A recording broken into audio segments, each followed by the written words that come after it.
ইরানের পারমাণবিক কেন্দ্রে হামলা জাতিসংঘের গভীর উদ্বেগ। ইরানের একমাত্র সচল পারমাণবিক বিদ্যুৎ কেন্দ্র বুশেহরে চতুর্থবারের মতো হামলার ঘটনা ঘটেছে। চলমান ইরান ইসরায়েল ও মার্কিন যুদ্ধের মধ্যে এই হামলাকে কেন্দ্র করে গভীর উদ্বেগ প্রকাশ করেছেন জাতিসংঘের পরমাণু নজরদারি সংস্থা আন্তর্জাতিক পরমাণু সংস্থা IAEA। শনিবার 4 এপ্রিল ইরানি কর্মকর্তাদের বরাতে বিবিসি এ তথ্য নিশ্চিত করেছেন।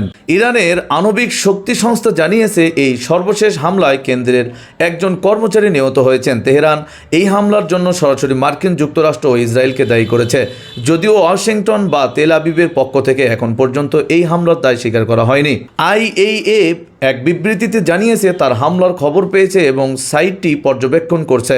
তবে স্বস্তির বিষয় হলো এখন পর্যন্ত ওই এলাকায় সক্রিয় মাত্রা বাড়ার কোনো খবর পাওয়া যায়নি। সংস্থাটি হুঁশিয়ারি দিয়ে বলেছে পারমাণবিক স্থাপনা কখনোই হামলার লক্ষ্যবস্তু হওয়া উচিত নয় এবং একটি বড় ধরনের পারমাণবিক দুর্ঘটনা এড়াতে সর্বোচ্চ সামরিক সংযম প্রয়োজন।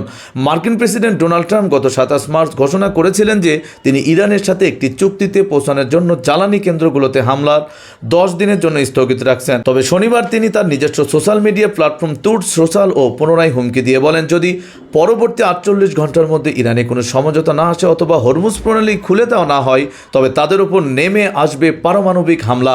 ট্রাম্পের এই চরম হুঁশিয়ারির মধ্যেই বুশেহর ঘটনাটি ঘটল। উদ্বুদ্ধ পরিস্থিতিতে রাশিয়ার বুশেহর কেন্দ্র থেকে তাদের কর্মীদের সরিয়ে নিতে শুরু করেছে। রাশিয়ার রাষ্ট্রীয় পরমাণু সংস্থা রোসাটমের প্রধান অ্যালেক্সি লিখাচেভ জানিয়েছেন, শনিবার সকাল থেকে কেন্দ্রে থাকা 199 জন কর্মীর মধ্যে 188 জনকে সরিয়ে নেওয়ার কাজ শুরু হয়েছে।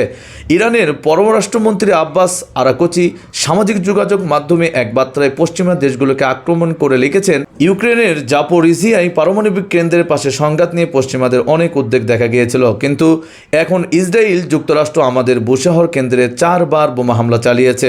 মনে রাখবেন, এখানে বড় কোনো দুর্ঘটনা ঘটলে তা উপসাগরীয় দেশগুলোর জনজীবনকেও বিপন্ন করে তুলবে। শুধুমাত্র পারমাণবিক কেন্দ্রেই সীমাবদ্ধ নেই, ইরানের দক্ষিণ পশ্চিমাঞ্চলে মহাশহর ও বন্দর ইমামের পেট্রোকেমিক্যাল কমপ্লেক্সগুলোতেও হামলার খবর পাওয়া গিয়েছে, যেখানে 5 জন আহত হয়েছেন। এছাড়াও ইরানের শিক্ষামন্ত্রী হোসেন মিসাই সরবাফ জানিয়েছেন, যুদ্ধ শুরুর পর থেকে এখন পর্যন্ত ইরানের 30টিরও বেশি বিদ্যালয়ে হামলা চালানো হয়েছে। শুক্রবার তেহরানের শহীদ বেহেশতি বিশ্ববিদ্যালয়ে হামলার পর তিনি যুক্তরাষ্ট্র ও ইসরায়েলকে প্রস্তুর যুগের মানসিকতার অধিকারী বলে মন্তব্য করেন। এদিকে শুক্রবার একটি মার্কিন F-15 যুদ্ধবিমান ভূপাতিত হওয়ার পর এখনও একজন নিখোঁজ মার্কিন ক্রু মেম্বারের সন্ধানে ইরানি ও মার্কিন বাহিনী তল্লাশি চালিয়ে যাচ্ছে। সব মিলিয়ে মধ্যপ্রাচ্যের পরিস্থিতি এখন এক ভয়াবহ বিস্ফোরণের অপেক্ষায় রয়েছে। সংশ্লিষ্ট সূত্রগুলোর মতে ট্রাম্পের দেওয়া পরবর্তী 48 ঘন্টা বিশ্বের রাজনীতির জন্য চরম গুরুত্বপূর্ণ।